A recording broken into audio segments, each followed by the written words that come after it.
All right, everybody. House Media Services has told us that we are live and being live streamed all across the world right now.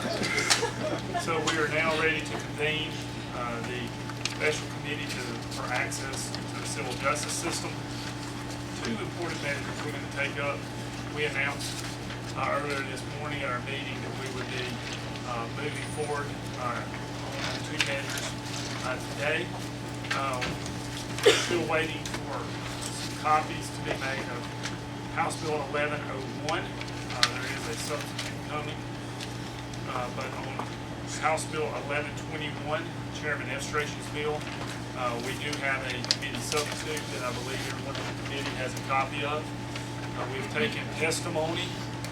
We have discussed it in our meeting this morning, and now Chairman Estration has a substitute that he will present to the committee.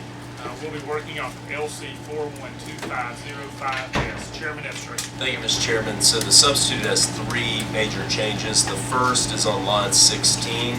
4 employees is now 15 employees, which is consistent with federal law.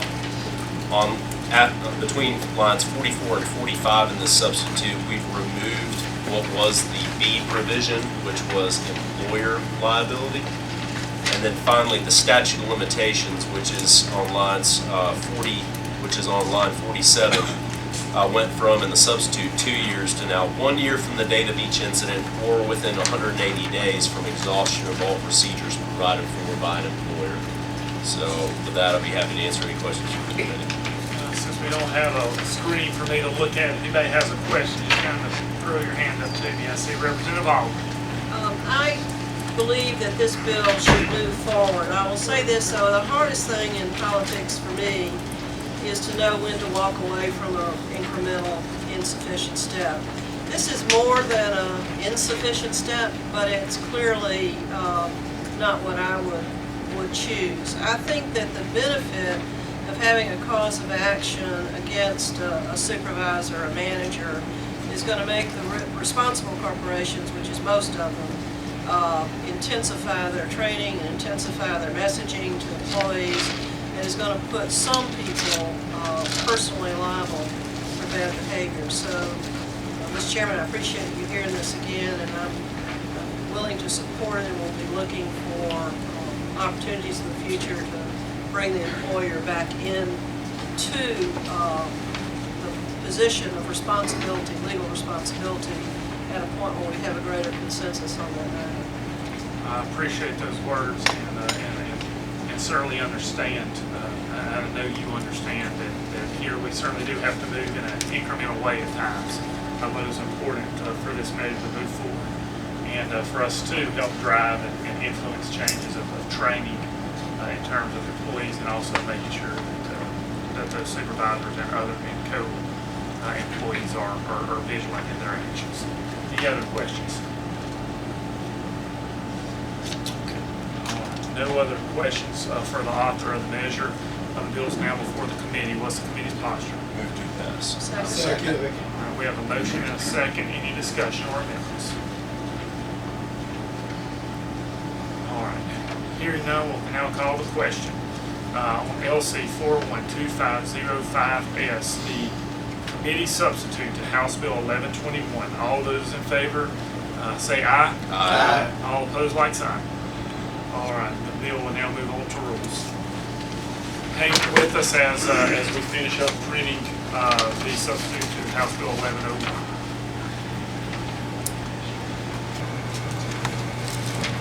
All right, everybody, we're back. The committee will now take up House Bill 1101. We will be working on LC 480212S. And this is a committee substitute that the chair has worked with Representative Montahan on. We had a few drafting errors coming out of Legislative Council, but out of respect for everyone's time, I'm going to walk through some of the changes that were made and some of the changes that will be made on this measure because we are looking, we have significantly tried to pare down this bill to something that is manageable to our friends in the business community and in the insurance space. We have been mindful of their concerns, and we have tried to strike a balance that will continue to extend Georgia's reputation as a great safety business, while also making sure that consumers are informed and have their rights protected in Georgia. So what we did is there was an original section A2 that had a lot of information that would have applied, that was requested by, that could have been requested, and we heard from several of our insurance companies that information would not be easily ascertainable. It also created some concerns as to whether this applied, which forms of insurance this applied to. In the original bill, as I said, that was section A2. We have struck that entire section from this bill, trying to be mindful of what information is easily obtainable. For a practical matter, we will be going to requesting that information easily found on the declaration sheet be sent within 30 days or prior to any settlement offer being made. We feel like that strikes a fair balance. There was also some conversation as to whether we ought to create a new negligence claim or a claim for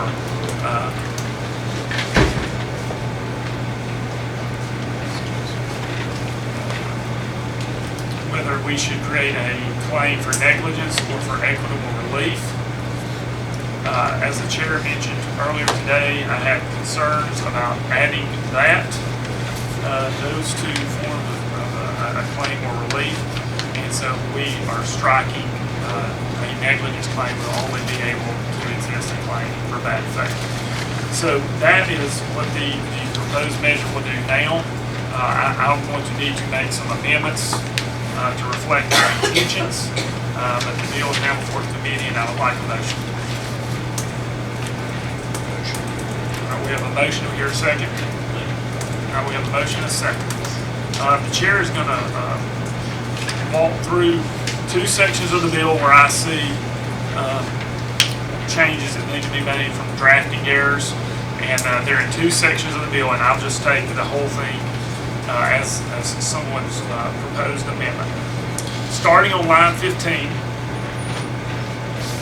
anyone wants to write this down? Prior to line 15, on line 15, in between the comma and the letter A, we would insert, prior to making a settlement offer or contemporaneous with making a settlement offer.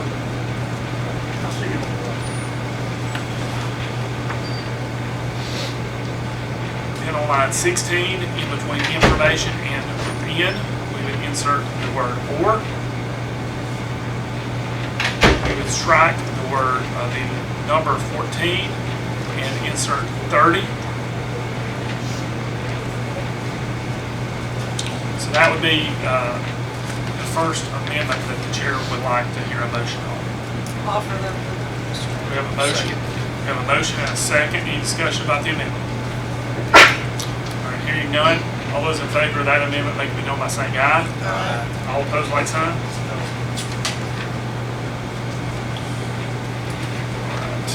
Moving on to the second possible amendment. On line 62, we would strike negligence or insert a period after bad faith and strike the remainder of that sentence. I would like that as a proposed amendment if anyone would make the motion. So moved. We have a motion, do we have a second? Second. We have a second. All right, any discussion about that amendment? All those in favor of that amendment, make it be known by saying aye. Aye. All opposed, like sign. The amendment carries. Any other amendments? Discussion. Discussion? So as I read through this, Mr. Chairman, I'm trying to understand what it does. And as I read on line 15 with the language we just added, that before an adjuster made an offer of settlement, that adjuster has got to send on certified mail a statement under oath. Correct? That would be correct, but the information is typically found in the deck page. So the gentleman that came and Representative Monahan brought yesterday to the hearing and said he was mad because the dog was too little for his car. If it had to been a better adjuster that offered him the time he wanted, if he wanted to be done with it, he would have to wait until he got this certified statement in the mail from the adjuster before the judge could send the check. I would hope that this would change the business practice, Mr. Chairman, so that when a claim first gets opened, that they would just send a certified copy of the declarations page to a potential claimant. Well, the first contact quite often is between the adjuster and the agreed party. And I understand if you wanted to say, the adjuster has to say, I'm about to talk to you about your claim, and I want to read you basically a civil version of Miranda rights, is what I would call it. You have the right to an attorney, you call when you want. You still want to talk to me about your case, yeah, let me know what's going on. Well, we're going to pay you $3,000 for it. And the guy may say, that's pretty good, I got to tell you, how quick can I get your check though? I know we all know how quickly people finish when we get the check. If I may be reading this wrong, but if I'm reading this right, you got to wait till that adjuster sends you a certified statement through the mail. That's why I'm asking, why is that not the case that you have to send a statement with this information under oath through the mail before you send the check? Well, I think with anything, Mr. Chairman, that they would, they're still gonna have to mail documents to the, Document, he wants to send the check. well, In that that's, scenario, that's correct. he wants to do it, in my experience. And typically though, they still have to send a release and other things with that. I don't see, You're right. A delay. You're right. I don't see any delay by now just asking them to, and if you have some language that you think would help to say prior to any acceptance, or if you want to possibly amend that language, you know, but in my view, generally, Could we insert some language that would allow? Well, let me ask you this question. If I understand this right, and there is an umbrella policy or another policy that says, look, and you don't send it to them with that check and that release, then you have potentially committed bad faith. Now, if I could potentially commit bad faith by sending the guy a release and a check because I didn't spend enough time finding out if there was another policy, isn't that another delay in getting money potentially to a claimant who wants to pay quickly?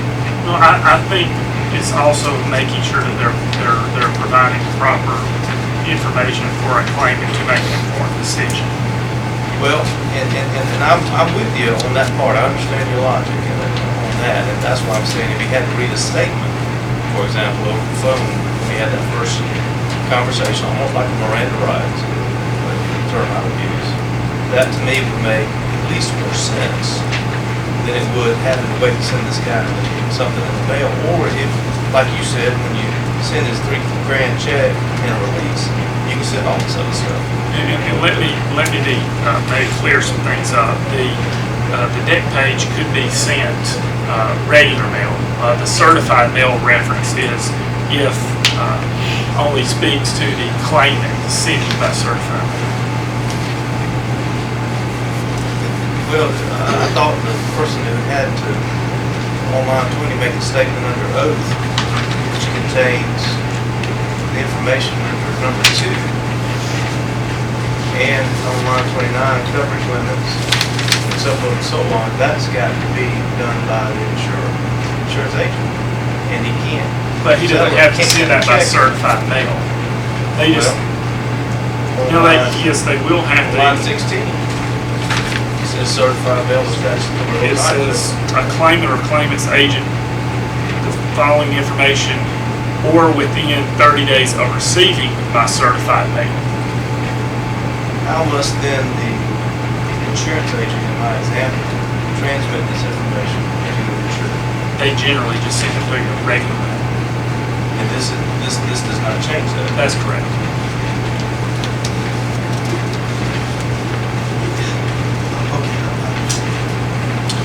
President Baldwin? We have statutorily changed in some instances upon the request of lawyers, ability to serve information by email. Am I remembering that correctly? Yes. And, If you put your name on, email on the complaint, you're submitting to receive. I'm thinking aloud right now,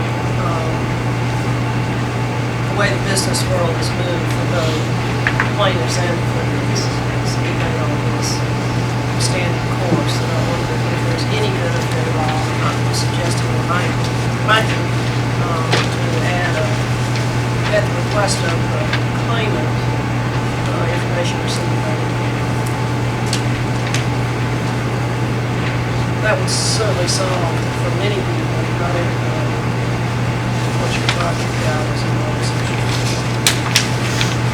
So, For that if the disrespect. guy wants just $3,000, if I may, Mr. Chairman, in my example, he's got to wait for the insurer to go figure out what other policies may be present. Because it used to be on line 21, where it's issued by it, which means State Farm had to they had the policy, seems somewhat reasonable because that's State Farm. But how is State Farm supposed to know all states got an umbrella policy for this?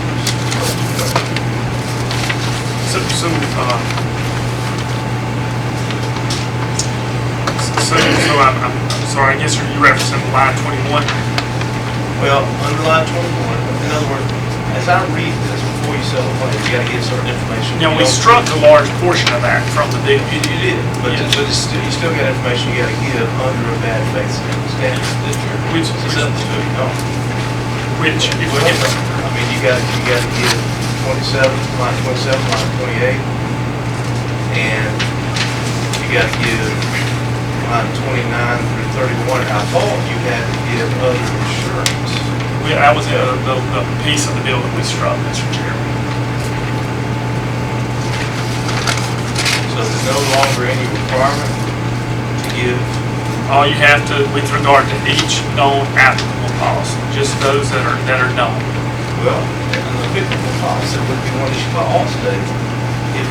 If State Farm is one with industry policy, if my car insurance is with State Farm, but my umbrella policy is with all states, then State Farm is supposed to know about that applicable policy of insurance on the line 21 because we struck the word issued by it. Am I reading this correctly? So how is State Farm going to know about all states' policy, and if they get it wrong, they get hit with bad faith? But I don't think that the bad faith, the bad faith standard would not fall, I think, there unless they acted as a law. There's a higher standard for bad faith, that's why we struck the negligence Well, it's a piece. statement under oath, though, that there's no other broken policy, because I read this correct. Line 20 is a statement under oath. Mr. Chairman, if I may, the reason we put known applicable policy Right. in the policy that's behind that was because sometimes they would not find out that that insurer had another policy, like an umbrella policy, until they got to discovery. And then all of a sudden, oh yeah, by the way, that gets down to for discovery, here's this umbrella policy we've been withholding from you that you have not been using for You insurance. struck it for the issues by it. Yes. So it's not a State Farm going to write all states' Well, umbrella and policy. here's the release valve on that is on page 3, 82 through 85. No, that's not it. I'm so sorry.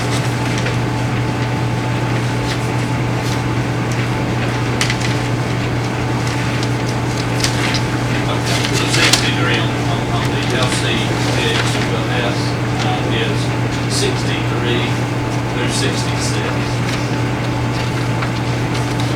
I think that's all wrong. So basically, if they can't get the information, they just have to let that person know that they're unable to get that information, or they can state under that code section that's as far as we know, we don't know anybody else to have a policy. You have some suggested language, Mr. Chairman, that would address your concern. Well, I'm trying to figure out what I just didn't my concern. Before I tried to solve my problem, try to figure out how big it is. Let me move on to another question about maintenance again. On line 44 of the bill, it says, this is the part where you got to get what I'm quit saying it, you want me to, but I refer to it as Miranda rights, for such a case. I think that language between 46 and 60 is what you have to say in writing, as I understand it. And you have to say that to, on line 44, the insured or the insurance agent. Okay, now the insurance agent would be the attorney, correct? If they have one. So what we're gonna do is in this law, make an adjuster tell the plaintiff's lawyer that he has a right to get a lawyer.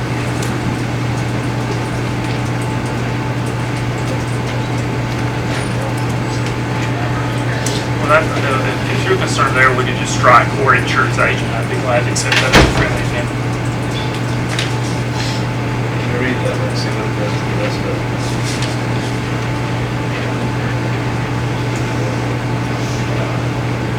Well, if the insured, if the claimant does have a lawyer, then we're telling the adjuster that he has to go around his lawyer to talk directly to the insured and tell him to get a lawyer.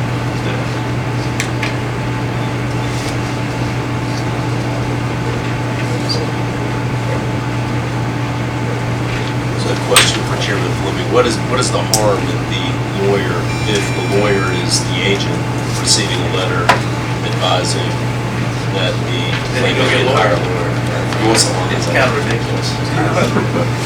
Like, I guess what I'm saying is maybe an agent isn't a lawyer in certain circumstances, like if somebody, I'm talking about a minor child.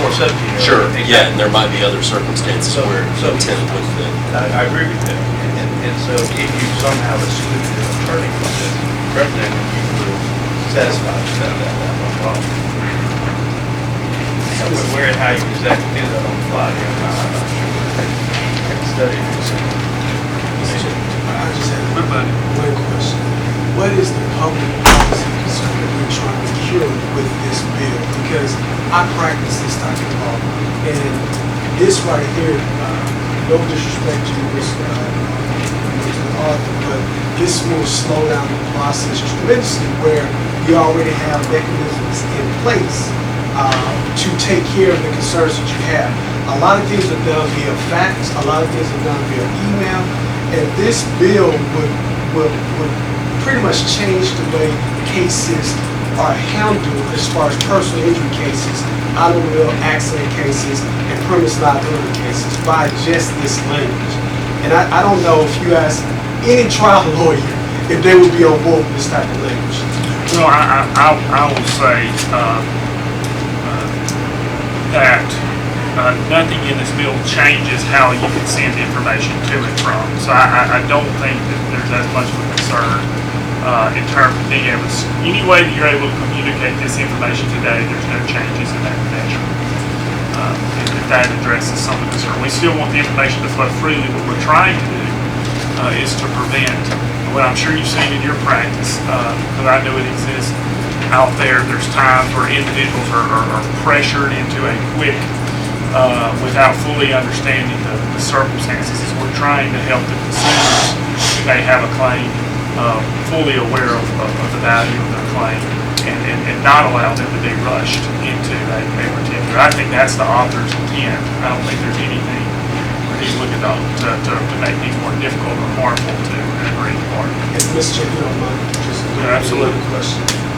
Yes, I completely understand. I think it's a mechanism that the attorney, now we're going to tell the attorney that you should do your own settlement memorandum, kind of outline, what is needed and what you're going to receive and what the claim is valued, and that individual have to sign it as like a release.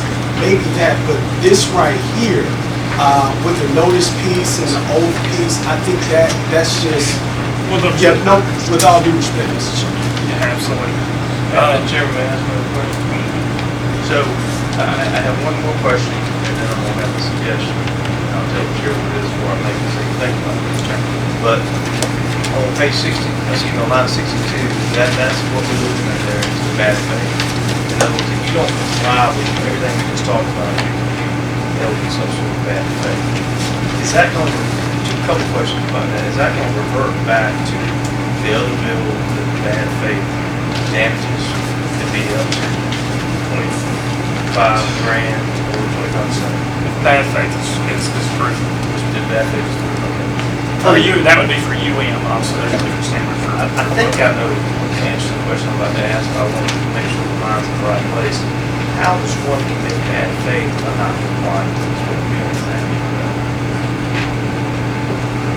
Now, obviously, if you intentionally give this umbrella policy, you said, I ain't giving it to them, That's bad faith. that would be bad faith, but I'm trying to figure out what other ways one can come up with bad. Well, I think that's large. I'm trying to see what we're creating. I think that's largely it right there. And withholding, or, delaying for instance, intentionally delaying the transmission of this information. The intentional delay of transmitting that information as well. So here's a suggestion I'm gonna make. I'm hesitant to vote out something that lawyers know, that I as a lawyer can't explain to anybody exactly what does or feel comfortable.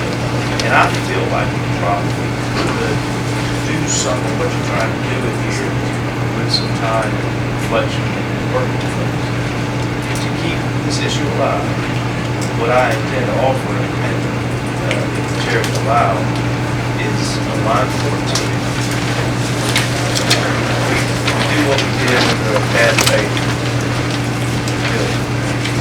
Get rid of all the changes to this statute, and change the word 60 to 50, 40, 30.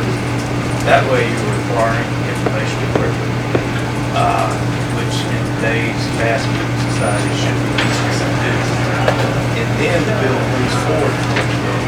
You've got time to make more changes and work on the process, and you might have time to perfect some of these things. That's what I'm thinking about doing, Chairman.